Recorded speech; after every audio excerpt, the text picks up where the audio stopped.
I woke up this morning with your name still on my tongue, like a prayer I never finished, like a song that went unsung. I reached across the pillow and the cold was all I found, and the silence in this bedroom was the loudest kind of sound. I tried to shake it off. I tried to wash it down the drain, but some mornings the water just reminds me of your name. Every drop a memory, every steam a conversation, every mirror showing someone lost inside a broken nation, a nation of two people who once promised they would stay, a nation built on whispers that just slowly walked away.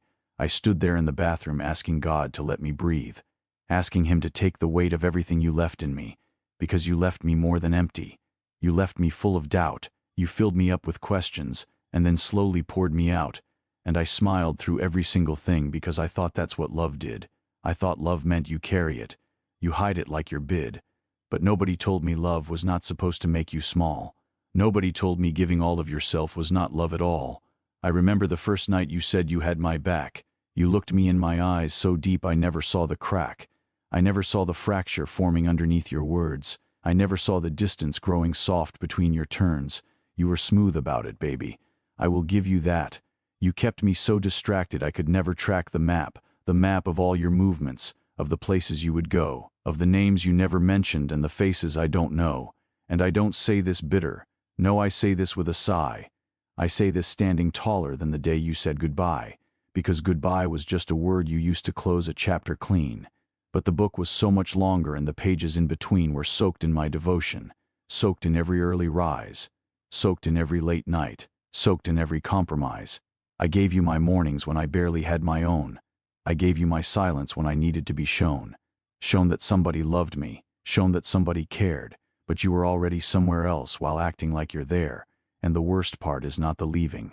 The worst part is the wait, the months I spent adjusting to a version of you fake, the version that kept smiling while it slowly closed the door, the version that kept asking if I needed anything more love, more time, more patience, as if you hadn't already spent what I had left, as if you hadn't quietly been drawing your last breath from this relationship, breath from what we built. You packed it up so neatly while I drowned inside my guilt that maybe I was not enough, guilt that maybe I asked too much, guilt that somewhere in the history I lost your gentle touch, and I replayed our arguments like movies in my head. I edited my dialogue and changed the things I said. I tried to find the version of events where I'm the cause. I tried to write myself the villain just to give you your applause. But the audience was empty, and the curtain would not fall, and the truth stood in the corner of the room against the wall, and it looked at me so quietly, it looked at me so long, and it said, you were not broken, baby. You were not the wrong. So I sat down with the truth, and I let it hold my hand. I let it walk me gently through the things I didn't understand. It told me that a person who is rooted in their love does not need to keep you guessing, does not push and pull and shove. It told me that the confusion I was living was a sign. It told me that the chaos in my heart was not divine. Love is not supposed to leave you lying on the floor. Love is not supposed to make you always want a little more proof, more reassurance, more validation, more light. Love that is real does not keep you up every single night, wondering if it's solid, wondering if it's true, wondering what you did wrong to make them act the way they do. And so I started grieving, not just you, but who I'd been. The girl who kept forgiving every time you hurt again. The girl who turned your apologies to promises and gold. The girl who kept on warming hands that always ran so cold. But grief is not the end. Grief is the beginning of a door. Grief is how the soul decides it will not settle anymore. Grief is the most honest conversation you can have. It sits across from you at 3 a.m. and does the math. It counts up every moment that you shrunk yourself to fit. It counts the conversations where you swallowed what you said. It counts the times you dimmed your light so theirs could shine instead. And when the math is finished, when the numbers hit the page, grief turns into something different. Grief turns into rage, not the kind that burns destruction, not the kind that turns you cold, but the kind that burns for justice, the kind that makes you bold, the kind that says enough of this, enough of small, enough of waiting by a window that will never open wide, enough of loving louder just to keep what's gone inside. And rage became my river, and I let it carry me. Past every single memory I thought defined my story. Past the restaurant where you whispered something that you swore was true. Past the corner of the city where I first fell into you. I floated past the photographs. I floated past the songs. I floated past the promises, and all the rights and wrongs. And when the river slowed, I was in a place I'd never been, a place that felt like open air, a place that felt like clean lungs, clean morning, clean reflection in the glass, clean enough to look myself and say that night is past, that night of you, that season of confusion and of pain, that winter that I mistook for love has finally met its rain. And rain is not destruction. Rain is how the earth renews. Rain is how the seeds that stayed beneath the surface choose to finally push up through the ground and reach the light, choose to finally trust the sun and stand up for the fight. And I choose to stand. I choose to take my name back from the altar of your hand. I choose to take the pieces that you scattered on the floor and build them into something you have never seen before. I choose to love myself the way I thought you would. I choose to speak the truths I buried underneath the good girl, the patient girl, the girl who understood, the girl who lit the candles even when the cold air stood right in the room between us, stood right in my chest. I carried it so quietly I thought that I was blessed, but blessings do not hollow you, blessings do not drain. Blessings do not leave you wondering if you are going insane. Blessings build, they gather, they collect inside your bones. Blessings make you fuller even when you are alone, and alone is where I found her, the woman I had lost. Alone is where I counted up the real and total cost, not the cost of losing you. That price was not so steep.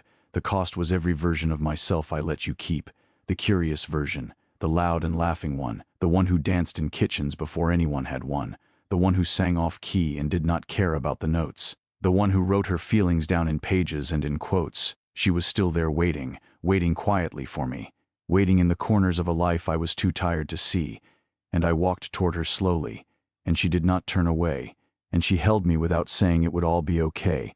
She just held me through the shaking, held me through the fear, held me through the ugly cry of everything I'd held in here for months and years of swallowing the ache. She held me, and she said, "You have given more than you could take," and something in that moment cracked me open like the dawn. Something in that silence made me feel less like I was gone, because gone is what I thought I was, dispersed, dissolved, undone, scattered like the ashes of a fire someone else had won.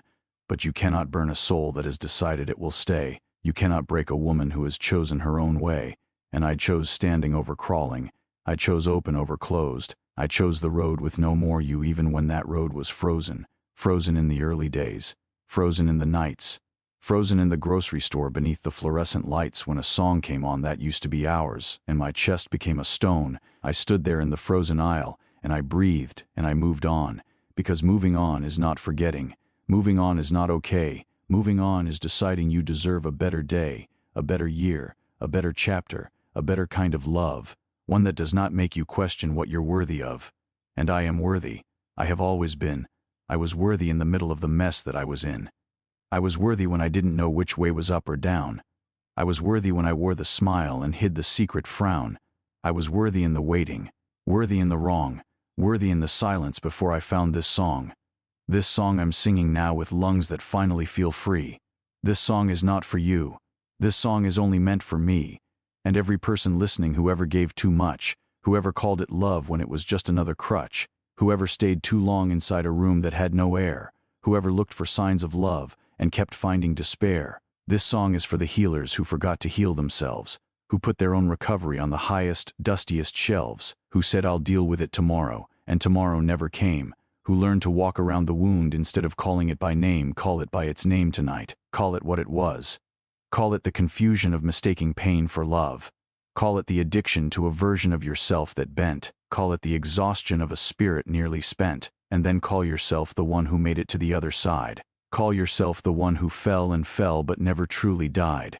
Call yourself the root that held even when the branches broke. Call yourself the fire that survived long after all the smoke, because you are still here. You are breathing. You are real. You are standing in the rubble learning slowly how to feel. Feeling is not weakness. Feeling is the work. Feeling is the bravest thing beneath the pain and hurt. And if you have to cry, then cry until the river's dry. And if you have to scream, then let it split the open sky. And if you have to sit in silence for 1,000 nights, then sit there knowing slowly you are gathering your lights, gathering the pieces of the person you became, gathering the lessons wrapped in sorrow and in shame.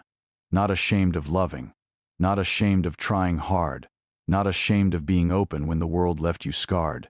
Scars are not your failure. Scars are where you healed. Scars are the geography of everything you've felt and filled. filled with new intention, filled with who you're choosing now, not who someone told you that you were or told you how to love, how to speak, how to make yourself smaller, how to be the quiet one, the softer, the more paler version of the power that you carry in your chest. You were never less than. You were always at your best, even in the breaking, even in the fall, even in the not okay, even in it all. And I am not okay with how it happened. I won't lie. I am not okay with all the nights I had to cry. I am not okay with what was taken without asking. I am not okay with all the truths you kept on masking. But I am okay with me. I am okay with now. I am okay with finding out I don't know how. Some answers never come and I have learned to let them go. Some doors were never mine and I have learned to not say no to the life that's waiting, to the morning that is new, to the version of tomorrow that has nothing left of you. Not nothing from the lessons. I will carry those with grace, but nothing of the heaviness. Nothing of the space you occupied inside my chest like weather in a room. Nothing of the way you made me feel I'd come too soon to love, too eager, too exposed, too real. I was never too much. You just could not hold what I could feel, and feeling everything is not a burden, it's a gift. And I am giving it to someone who will meet me in the lift, in the lifting, in the rising, in the reaching toward the sun, in the middle of the ordinary days when healing's done. Done enough to laugh again, done enough to trust, done enough to offer love without turning it to dust. And when that person comes, I will not test them with my fear. I will meet them in the open. I will say I'm finally here and whole and complicated, here and soft and strong, here and full of every verse of this unbearable long song. And they will not run from thee, they will not turn away. They will sit beside me quietly and ask me if I'll play it from the beginning, play every single part, and I will play it knowing now it no longer breaks my heart, because the heart that breaks is proof that it was open wide, and an open heart is braver than the one that stays inside, and I stayed inside too long. I know, I kept myself too safe. I handed you my softness and you treated it like waste, but waste becomes the garden, waste becomes the ground, waste becomes the very soil where new life is found, and I am finding, I am growing, I am green and I am new, and the most honest thing I've said tonight is I am finally through the darkest part, through the coldest night, through the longest road, through the losing fight, through the why me and the what went wrong and the searching for a sign, through the handing over pieces of a soul that was just mine, and I am on the other side now, standing in the clear, and the only thing I'm saying as this disappears is thank you for the breaking, for I found myself in it. Thank you for the leaving, for I learned I could begin it, begin again, begin again, begin again, begin alone, begin without a hand,